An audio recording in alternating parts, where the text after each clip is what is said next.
Gabber is gewoon het gekst wat er is. En wie er niet verhoudt, die moet maar opkankeren hier zo. Ja. Wat zei je nou? Wie er niet verhoudt, die moet maar opkankeren. Gabber is gewoon voor ons en het is gewoon het tofste wat er is.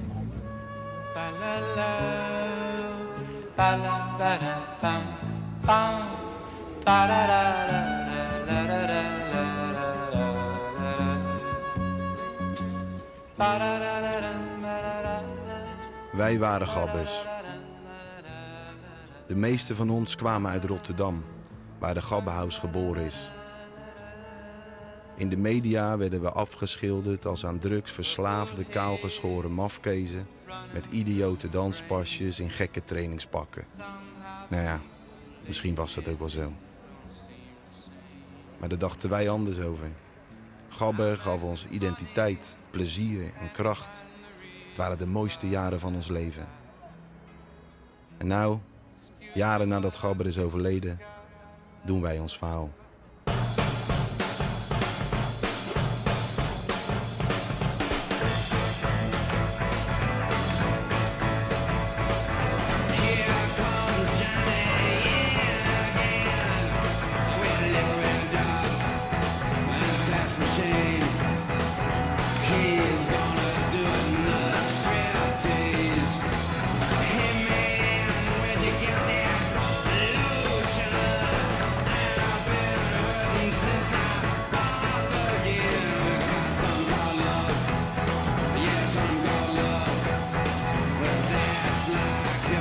Gabber is een muzieksoort, georganiseerd voor de jeugd. In eerste instantie om de criminelen van de straat af te houden, wat eigenlijk niet gelukt is. Het is een samenvatting van verschillende beats, achter elkaar, snel opvolgend, met veel drugs erop en lekker veel dansen allemaal, gezellig onder elkaar. En ja, slikken, snuiven en hardcore never die. De jaren 60, 70 hadden ze toch ook al hun eigen muziek. En nou, het is gewoon jaren 90 en wij hebben gewoon Gabber. Ik weet ook niet hoe het is gekomen, maar het is gewoon tof. Gabber is mijn leven, het is gewoon toffe muziek en het is gewoon alles. Gabber is nu gewoon mensen, ja. Ja, het is weer...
Als we op Centraal waren, keek iedereen naar ons. Nou, mooi. Laat ze lekker kijken.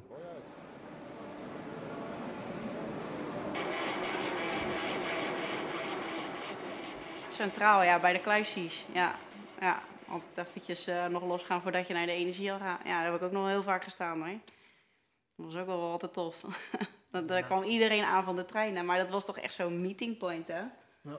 Ja, want iemand had altijd wel zo'n draagbare Discman bij zich of zo. Of dan echt keihard die muziek door de hele station al. Maar ja, echt al die grappers bij elkaar daar bij de kluisjes. Dat was een vast afspreekpunt. En als het afgelopen was, nou, dan gingen allemaal weer daar staan. Tot, weet ik veel, in de ochtend. Ja, ik zwierf een beetje op straat en zo. En, nou, toen kwam ik een beetje die gabbertjes tegen. En toen stonden we altijd op het straatstation met z'n allen. En zodoende kwam ik ook op die feesten met die jongens van het Centraal Station. Allemaal straatzwervertjes en ja, het is gewoon een beetje tuig. Er zit wel meer eigenlijk. Gewoon allemaal mensen met het zwarte schaapbeleid, zeg maar. Dus het zocht elkaar wel op gewoon.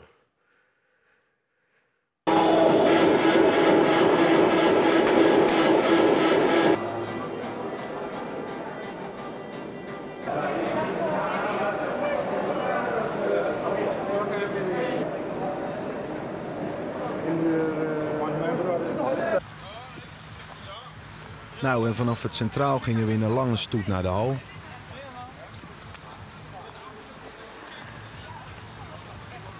Kippenvel. En alleen al gewoon, als je er naartoe gaat, krampen in je buik. Helemaal zenuwachtig voor je kaartje vergeten terwijl je er naartoe rijdt. Nou ja, ik werd dan afgezet door mijn moeder vaak. En dan al krampen en dan zat ik zo nou, en dan zei mijn moeder, wat is er aan de hand? Ik zei, ja, energie al, het is zo tof. Je moet eens weten hoe tof dat is. En, ja, gewoon dat gevoel. En als je dan daar aankomt, dat geluid wat dan al buiten echt gewoon te horen was. Dus ja, en dan kom je daar binnen en het is één groot zwart gat. En dan al die lichten en die boksen. Gewoon, ja, dat was gewoon het. Voor mij. De Gabberhemel. De Gabberhemel, ja.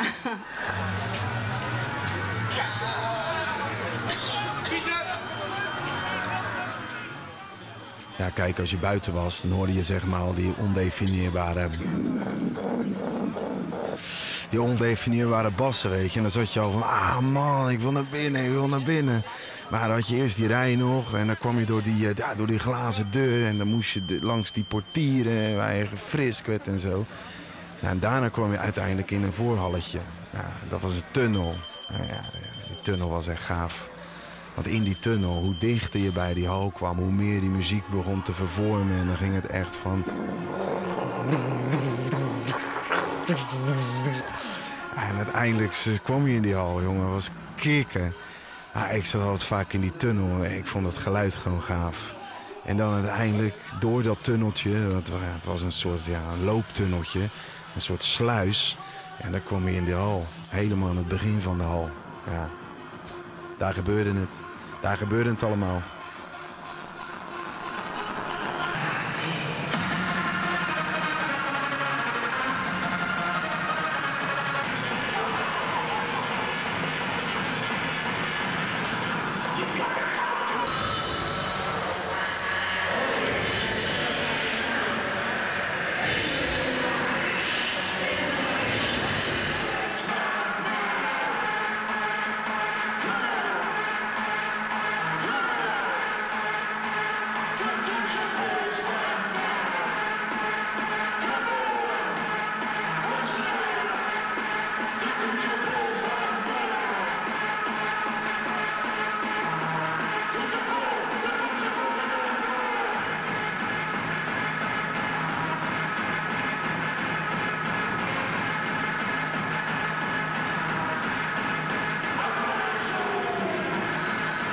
Ik ben Gabberin.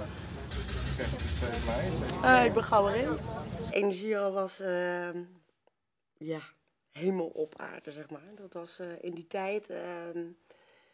Wat je nu heel erg met feesten ziet, is dat mensen worden verwend en alles moet netjes aangekleed worden. En daar had je gewoon een zaal, een hal en daar had je gewoon een keiharde bas. En misschien is het omdat het daar echt begonnen is en dat alles nieuw was. Maar de energie was gewoon de energie al. Dat kun je bijna niet beschrijven. Zo'n hal kom je ook nooit meer tegen, denk ik. Ja, dat was wel de place to be voor de huismuziek. Voor de gabber, de hardcore. Dat was echt wel de plek. Iedereen gaf je een hand en blij allemaal. Ja, dat is echt geweldig. Dat zie je niet in een disco, hoor. Dat zie ik nou ook nergens meer trouwens, hoe dat toen aan toe ging. Ik was vanaf zondag al zenuwachtig of zo voor die zaterdag die eraan komt of zo.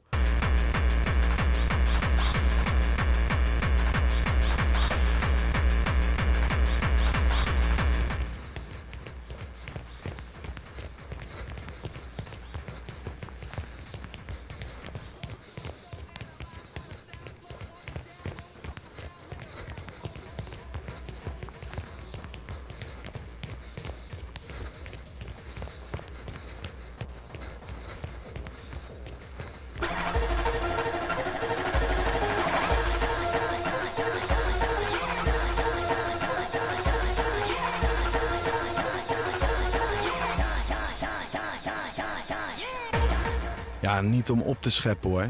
Maar gabber is nog steeds de enige jeugdcultuur die puur in Nederland is ontstaan. In Rotterdam is ontstaan. En zoals iemand ooit zei, gabber zijn is geen schande.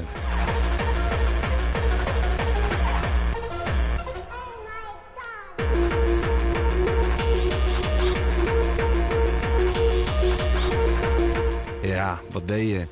Rondjes lopen, mensen kijken, ouwehoergesprekken, pilletje droppen, hakken de hele nacht. Hakken, fuck.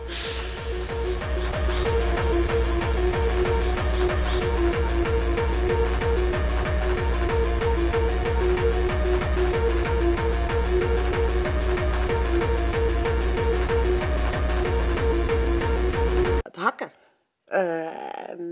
Ja, hakken, dat was voor iedereen had wel een eigen pasje. En bij mij was het echt achteruit hakken. Ik kan het niet meer voordoen, want dat gaat met mijn been niet meer.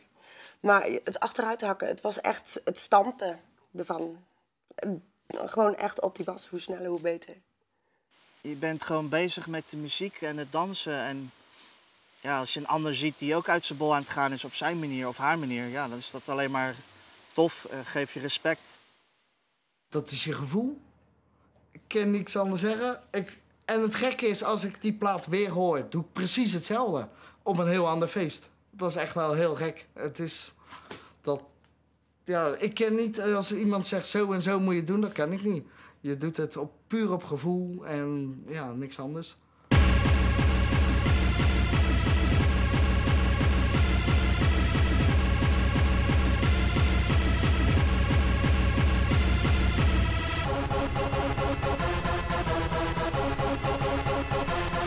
Het heeft wel een aantal jaar geduurd voordat ik het echt goed onder de knie had.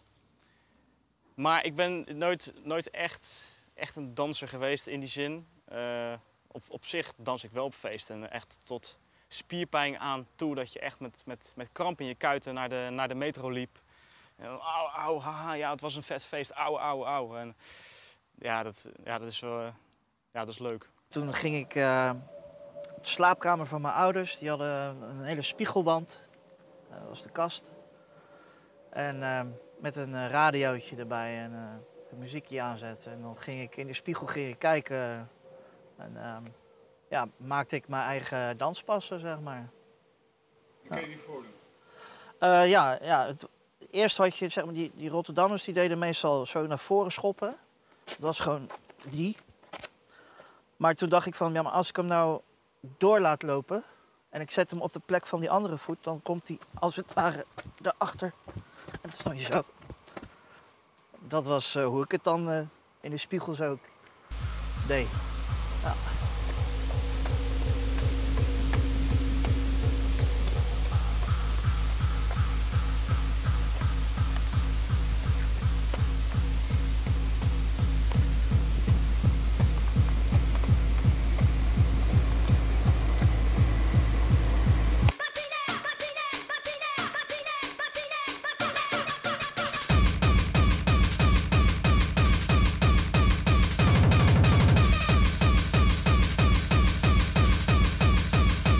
Ja, dat is alles. Moet je horen al.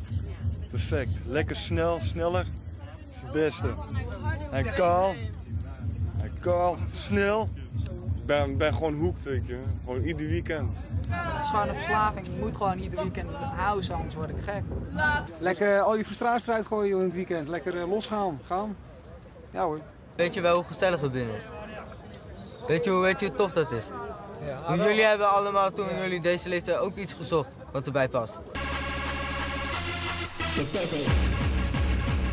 Ja, en als je nou de energiehalve van boven zou bekijken, dan zie je in het midden de massa van de zaal, hè, waar de mensen gewoon aan het hakken waren.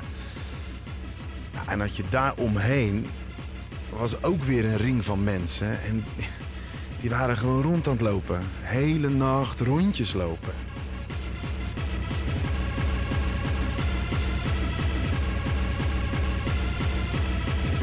Echt iets van het gabberen, rondjes lopen. Overal kijken. Dan kom je weer wat tegen en dan zie je ziet gewoon heel veel. Gesprekken gaan ook helemaal nergens over. Dat is echt, als je tussen twee van die wousen in zit op een bankje, nou, gesprek, maar echt, de een heeft het over zijn tuinkabouter en de ander die heeft het over zijn werk. En dat zit dan tegen elkaar te praten. De een zegt wat en de ander reageert, maar totaal niet wat daarover gaat. Dus ja, dat is echt heel grappig.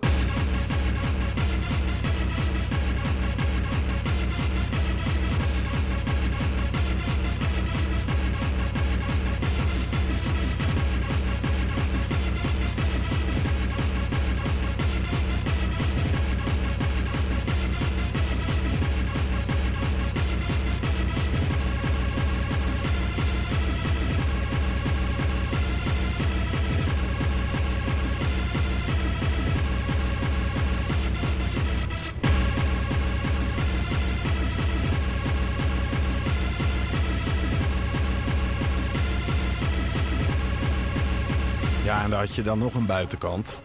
En daar stonden de mensen gewoon te kijken. Of ze zaten uit te puffen. Wat heel leuk was, op de vloer zag je gewoon nog steeds de lijnen van het sportveld. Want op maandag werd er gewoon weer gesport natuurlijk.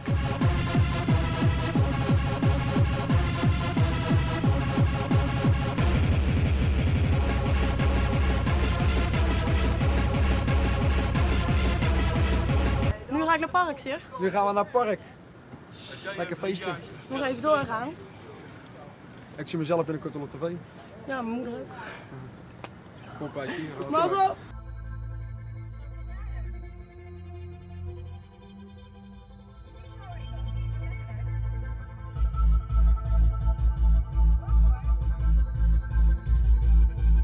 Parkzicht is helemaal niet begonnen met gabber. Maar toen ik in 1989 begon met Parkzicht, was het op vrijdag live muziek. En op zaterdag disco. En toen begon de house. En we mochten open blijven tot 's morgens 9 uur. En dan in het begin was het zo, dan draaiden ze 's morgens vroeg van 8 tot 9 een beetje hardcore.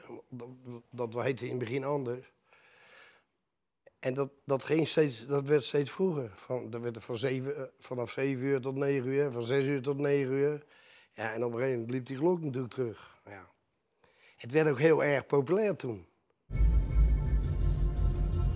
Kijk, het punt was, we mochten nergens naar binnen met onze gimpies en onze kale koppen. Maar hier wel, Parkzicht. Er zat er geen deurbeleid, dus iedereen kwam massaal hier naartoe. En Parkzicht had ook best wel een loesje naam, een beetje. Echt een beetje donker hoekje, als ik een plaatje in mijn hoofd heb. Overal brandt licht, behalve daar.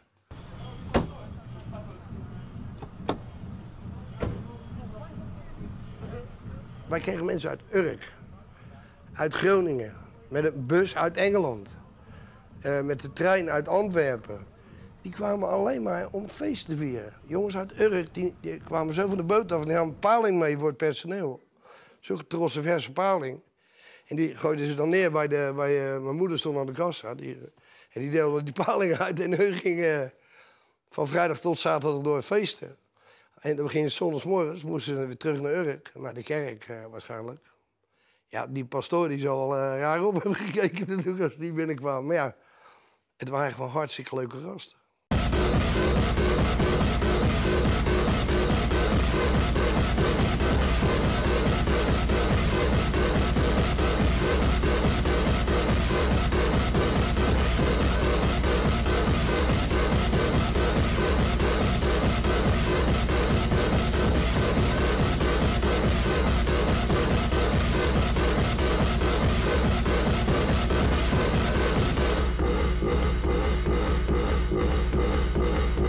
Oké, Rotterdam hè. Het is wel Rotterdam hè, Gabber.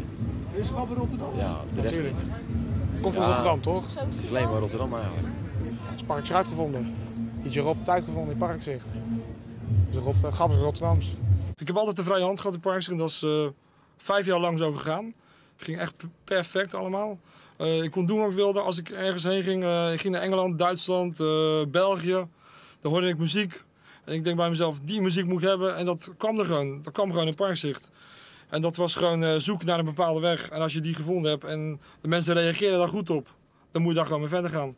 En in het begin dacht ik, wat een kaleren. Dan ging ik ook naar dit en zeg, hey, rol nou eens op die pokherrie. Maar ja, na een paar weken wordt het leuk. Dit is hem dus. De Gabber-machine. Dat is dus de bekende 909.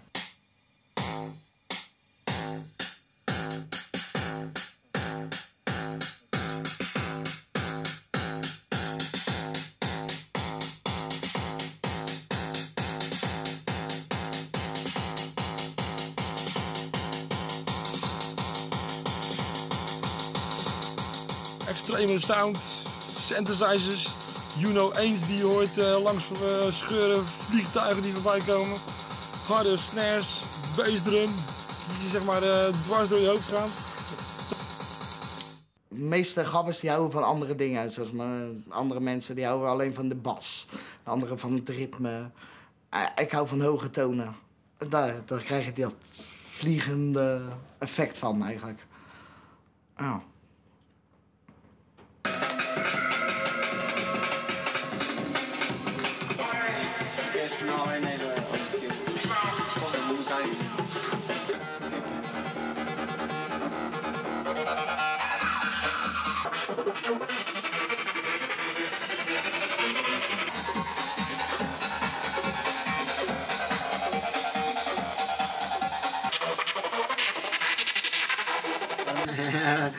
Kijk, helemaal hier.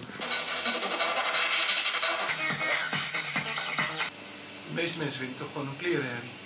Ja, nou, dat moeten we niet weten. Als ze eigenlijk daar de hele dag door willen lopen opvreten, dan zijn de klerenherrie. Dan heb ik zoiets van, nou ja, je gezichtsvermogen is met het hier en je oren zijn het hier. En verder wat er buiten komt, ja, ik bedoel, dat zou je dan die mensen toch nooit duidelijk kunnen maken. Wat was het bijzonder aan de muziek? Het is muziek, de bas sowieso. De bas. Dat is iets waar je eigen in verliest. En daardoor vergeet je je zorgen van dat moment. En dan kon je even een nachtje alles vergeten.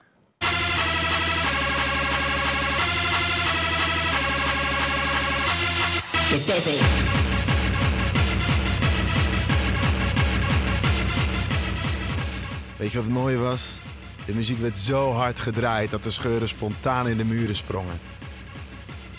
Voor de meeste buitenstaanders was het je reinste muzikale terreur, maar goud voor ons. Iedereen is vrienden en ja, het is gewoon werelds. Ja, nou gewoon volop feest vieren, hè? Ja, uit je dak gaan, meer niet. Hey, hebben jullie wat tegen mensen met haar of zo? Hè? Harder, harder. Ja, wat moet ik zeggen? Hebben jullie wat tegen mensen met haar? Hè? Grappen zijn kut, grappen zijn kut, grappen zijn kut. Opgeschoren haar, dat heb ik ook helemaal in het begin gehad. Nou, mijn moeder echt flippen toen ik thuis kwam. En ik heb dat maar een jaartje gehad of zo. Toen ging eigenlijk iedereen dat doen. Toen heb ik mijn haar weer laten groeien. Ja.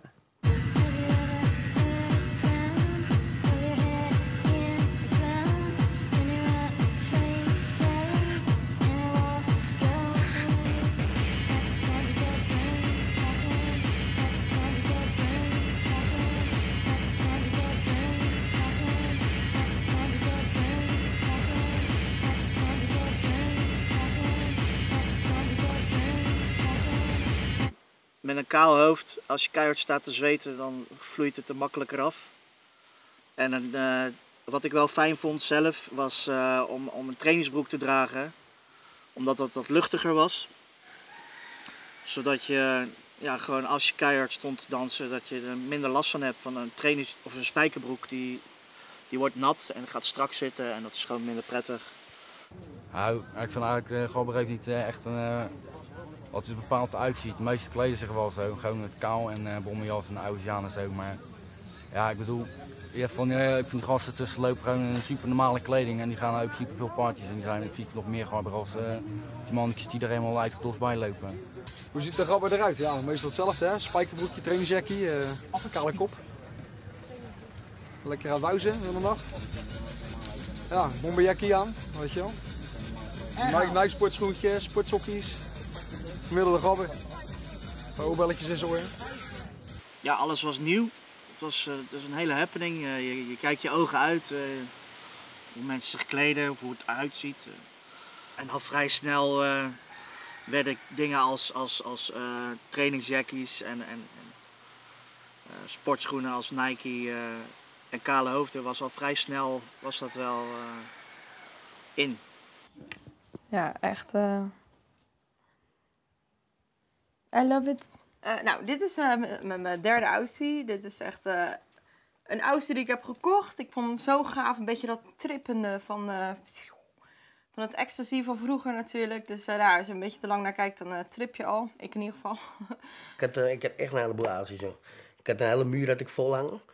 Met allemaal verschillende soorten. En ik heb ze allemaal niet gekocht. Dus ja, ik had wel veelzijdig veel Aussies, joh. Die deden ons eigenlijk gewoon voor security en zo. Dan kleden we gasten gewoon helemaal uit met z'n allen. Ja.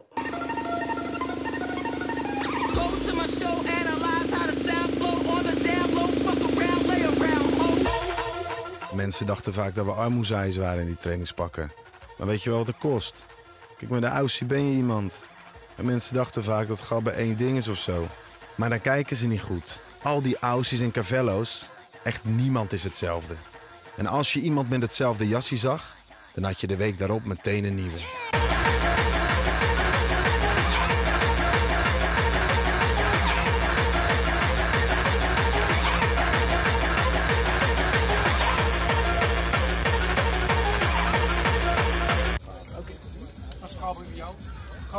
En dit is Koens ontbijt. Sorry, wat was de vraag? Ik ben absoluut tegen drugs. Je hebt geen drugs nodig? Nee, hebben we niet nodig. Allemaal onzin, drugs. Gabber is lekker stuiteren. En dus is geen drugs. Tripjes, speedpillen, noem maar op, koken. Gewoon nou, zoveel mogelijk hè. Pillen slikken, snuiven, alles. En dan gewoon een strak gebied, iedereen uit zijn dak. Gezellig met elkaar. Pillen, bier. Pillen en bier. Bier en bier en bier. Vertel eens mevrouw, hoe is het?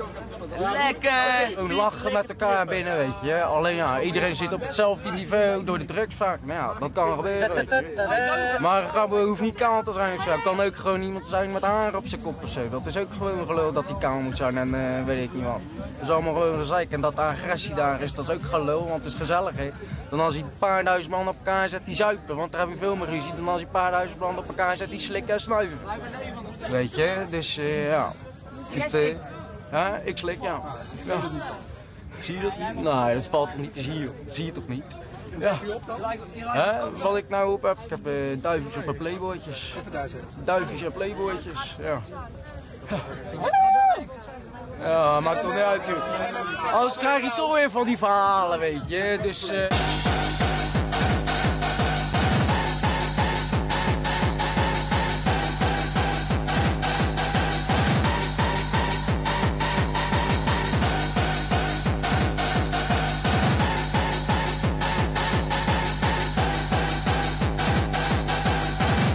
Ik kon helemaal erop losgaan gewoon. Dus ik een pil en een paar snuiven ingooide.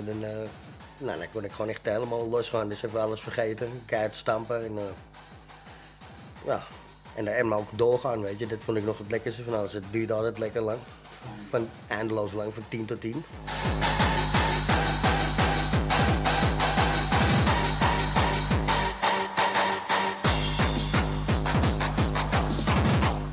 Vroeger heb ik geëxperimenteerd met alles. Alles behalve spuitenmarm. Nee, never nooit. Dat is echt, nee. Gewoon de gabbertijd dingen, dus pillen en speed. Voor mij. Mensen gebruiken ook coke, nooit gedaan. Maar je vrienden komen dan met speed of met pillen of zo, dan probeer je dat wel eens. Nou, en ja, dat moet ik zeggen, verrijkt je leven wel op een feest. Het is één grote droomwereld waar je dan in komt.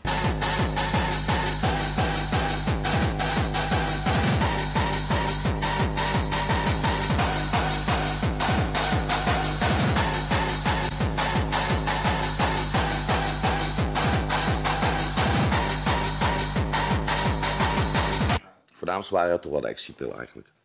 En speed. Ja, speed en ecstasypillen. Coke werd er eigenlijk bijna niet gebruikt. Misschien op een zondag daarna eventjes, weet je, om te chillen. Of voor zondag gingen we dan door naar Pompey op Slingen. En dan konden we daar nog van 12 tot 6 konden we heel de dag hakken.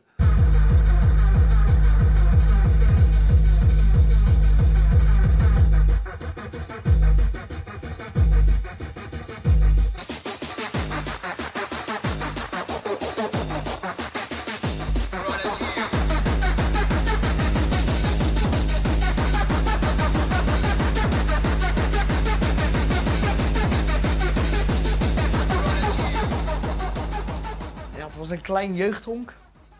En daar waren ook altijd dezelfde mensen. En het was... ja, daar is eigenlijk DJ Panic begonnen en weet ik veel allemaal. Die draaide er elke week en daar kwam het Force DJ-team en daar kwam... Ja, het was een heel klein tentje, maar het was zo gezellig. Die sfeer was zo tof. Dat was heel apart eigenlijk. En ja, was er iets in de energiehal, dan ging iedereen uit Pompey daarheen. Dan was er helemaal niemand. Nou, en anders, als er niks te doen was, ging iedereen eigenlijk naar Pompey toe om daar te springen.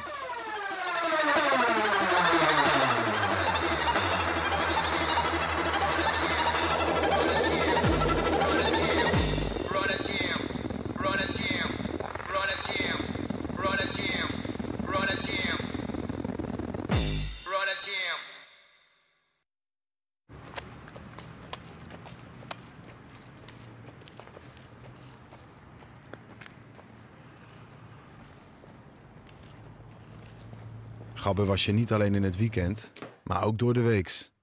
Je was altijd op zoek naar de nieuwste plaat, de nieuwste beat. Ja? Qual is it?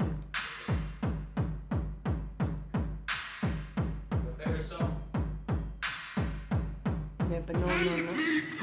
Ah, yeah. Send me to hell.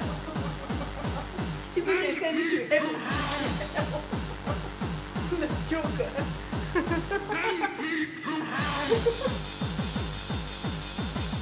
Onze muziek verwarde de oudere generatie. Maar de jonkies konden er geen genoeg van krijgen. Gabber is muziek waar je gewoon helemaal uit je bol kan. Maar veel gebruiken drugs, maar drugs maakt gabber gewoon niet, vind ik. Wat dan wel? Nou, gewoon de gezelligheid en zo en de muziek en ja, gewoon de sfeer en zo. Nou, en ja, dat vind ik. Vertel eens hoe je heet en hoe oud je bent. Ik ben Barbara, ik ben 15 jaar. En Alleen is het jammer dat de laatste tijd steeds meer van die jongere gastjes binnenkomen. Want ja, het is toch allemaal een stuk minder. Die jongens die lopen helemaal stijf van de pillen en de rotzooi. We wazen in de rond de grote verhalen te vertellen over dat ze 15 gram speed op hebben en zoveel pillen. Hoe biologisch allemaal onmogelijk is. En alleen maar die stoere verhalen en het opscheppen tegen elkaar. Nou ja, dat hoef ik allemaal niet te doen. Ja, tegenwoordig vind ik het meer op Telekids lijken. Veel kleine mensen. Ja, een beetje Telekids-achtig. komt het dan veel commercieel? Ja, hoe komt het dan? Weer een legitimatie vragen. Ja, ik weet het niet.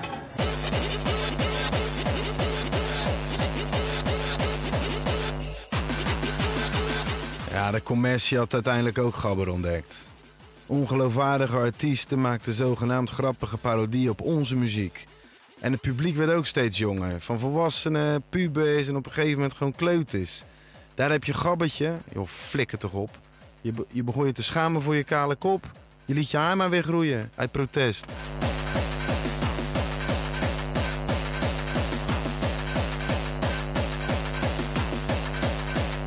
Gabber had op dat moment ook best wel een slechte naam, weet je wel, met toch wel criminaliteit, drugs. En ik denk wel dat dat heeft meegespeeld. En zeker ook toen met de bombjekjes, met de Nederlandse vlaggetjes en racisten, terwijl het eigenlijk helemaal niet zo was, hoor.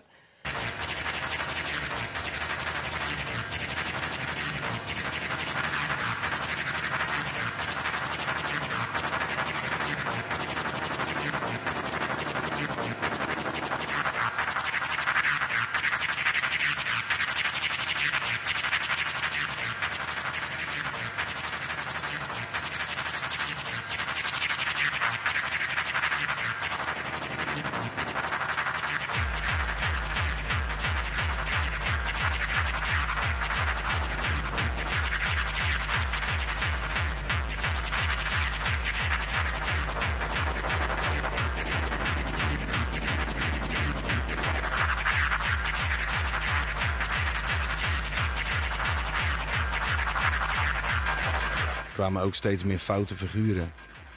Meelopers. Van die gasten met vlaggen en leuzen. Mensen die gabber begonnen te misbruiken voor hun politiek statement. Ze leken misschien uiterlijk op ons, maar waren totaal anders. Wij wilden feesten, zij wilden politiek. Hoe dom kun je zijn? De gein aan gabber was nou juist dat het volkomen voor de lol was. Ik vind wel, het had gewoon van ons moeten blijven. En dan was het denk ik misschien ook wel voor een beperkte club gebleven. En dan had het, ja... op een gegeven moment krijg je er ook mensen die er eigenlijk niet horen.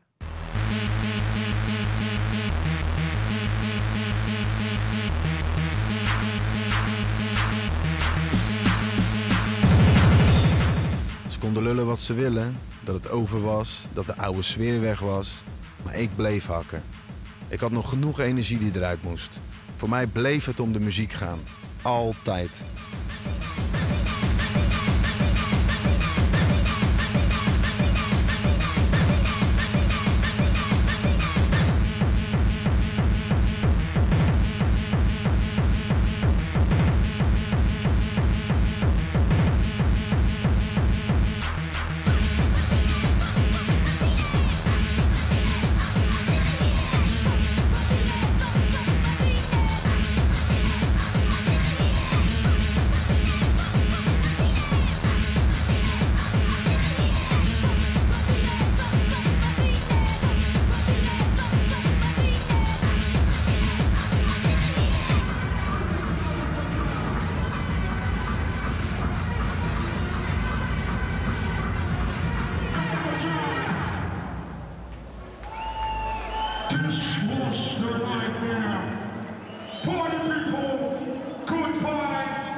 Dit, ja, dat is ook in de Gabbertijd, zeg maar. Ik weet niet waarom deze erbij ligt, maar dat is met Sinterklaas. En ja, hier was ik denk een jaar of 19 of zo, 20. Maar dit was nog wel in mijn Gabbertijd ziek. Maar toen had ik echt zo'n ringetje nog daar zo. Ja, ik vond het nog steeds helemaal geweldig om naar die feesten te gaan. Maar ja, ik wist gewoon dat mijn leven ging nergens heen. En elk weekend feesten, daar leef je alleen maar daarvoor. Maandag, dinsdag, woensdag chagrijnig, donderdag, vrijdag blij, want dan ga je weer. Het was elke keer hetzelfde patroon. En dat was ik echt gewoon helemaal beu gewoon. Elke zondag was je hartstikke verrot en je had nergens zin in. Je alleen maar slapen en dan moest je maandag weer werken. Dat was kut. En dinsdag was kut. Woensdag ging het iets beter. En donderdag zat je alweer in een feestfase. Dus nee, het was echt een patroon waar je in zat. Dat was niet goed. Nee. Ik had echt het idee, ik kom er nooit meer uit. Wat moet ik dan? Snap je? Zo zat ik echt. Oké, dan ben ik geen gabber meer. Wat dan? Want je weet niet, omdat je toen je volwassen moest worden, van je 17e tot je 23e of zo, ben je alleen maar daarmee bezig geweest. Dus je hebt het eigenlijk een beetje opgeschoven om verder met je leven te gaan.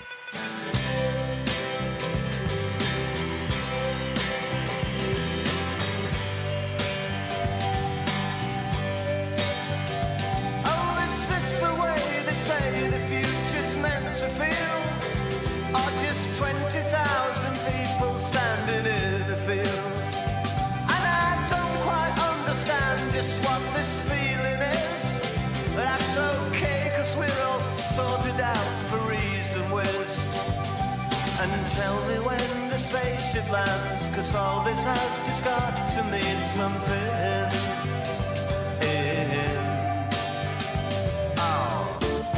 In the middle of the night, it feels alright, but then tomorrow morning, then you come down.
Gewoon alles voor Gabber is gewoon het beste wat heel de wereld is, man.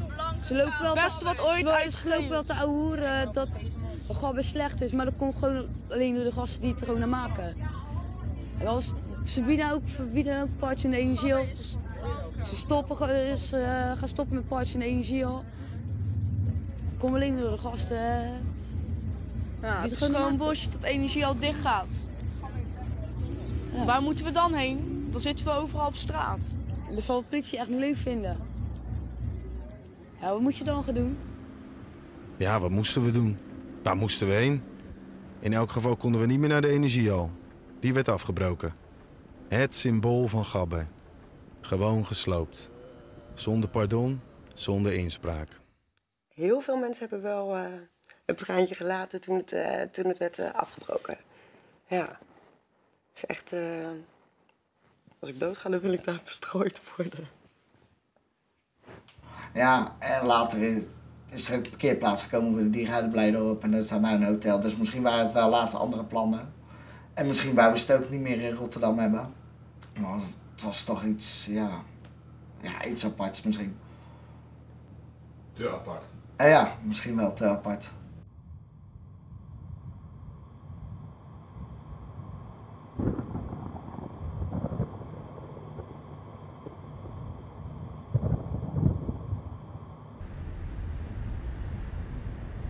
Ja, misschien hangen we te veel aan het oude. Ik weet het niet. Denken we dat we nog elk weekend zo hop de energie al in kunnen stappen? Pompeii is ook geschiedenis. Parkzicht. Tja. Het is een hele mooie zaak geworden. Maar ik vind de ziel er een beetje uit. Er is zo enorm veel gebeurd in Parkzicht. Niet alleen door mij, ook voor die tijd. Want de alle groten van aarde hebben er gestaan. En nou is het maar gewoon een restaurant. Gewoon een visrestaurant, klaar. Ik denk Parkzicht zo bijzonder was. Omdat het nieuw was. Er veel nieuwe dingen gebeurden. En eigenlijk in een periode dat de andere muziek kwam als wat er was. Ik heb het altijd een beetje kunnen vergelijken, want ik ben natuurlijk ook wat ouder, met de periode van de Beatles. Ja, ze zeggen altijd het will never die, maar wat mij betreft is het behoorlijk dood gewoon, joh. Ik heb er wel een goed gevoel altijd bij gehad. Dus voor mij was het wel een mooie uitweg. Ja. En goed verdienen. Gabber is van lijf, toch? Hardcore will never die. Ja, ze gaan in je bloed. Gabber is alles. Gabber is alles. Oeh, nou deze heb ik nog op Valentijnsdag laten maken in 2008 geloof ik. Pas hoor. En Gabber, 98 geloof ik laten maken. En deze heb ik ook pas 5 jaar geleden laten maken. Early Girl, 95. Early Girl is dus de Gabber-term van vroeger, early rave tape. En 95, nou dat was mijn eerste feestje waar ik net over vertelde. En dat is het begin van mijn leven geweest. Gabberwijf for life. Absoluut, zeker weten. Er is niks aan hier. Ik krijg maar kippenvel. Zie je? Zie je? Op mijn been? Op mijn kippenvel. Oh my god. Ja, je hoeft er alleen over te hebben. Al meer als de helft van mijn leven ga ik eigenlijk naar feesten. En ik denk dat als ik de kans krijg, of ik zit later in een bejaardenhuis, dan zal ik waarschijnlijk nog steeds een live setje van Paul opzetten. Dus, ja, dat blijft. Hardcore for life. Ja, zeker. Ja, het geeft me energie. Ik weet niet, het maakt me een vrolijk persoon. Het geeft me die glimlach. Ik sta 's ochtends op en dan denk ik zo. En dan, goedemorgen. En dan luister ik al die plaatjes. En dan krijg ik alweer kippenvel van sommige nummers. En dan denk ik zo. En dan ben ik gewoon vrolijk. Het is wel iets anders geworden. Maar het is echt niet dood. Zeker niet.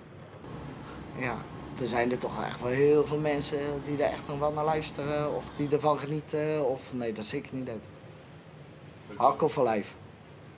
Dat komt ook op mijn grafsteen staan. Dat weet ik zeker.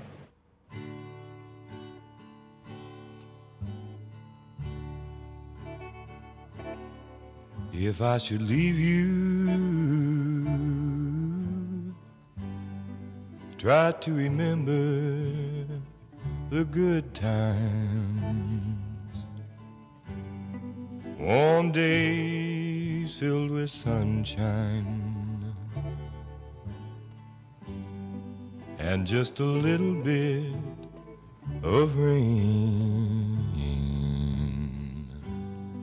And just a little bit of rain. And if you look back, try to forget the bad times. lonely, blue, and sad times, and just a little bit of rain, and just a little bit of rain. Kijk, ik zie het zo. De muziek is nooit weg geweest, maar de gabber is dood. Geeft niks. De hippie is dood. De punk is dood. En met de emo gaat het ook niet goed. Maar waar het om gaat, is dat je erbij was. En wij waren erbij. Wij waren gabbers.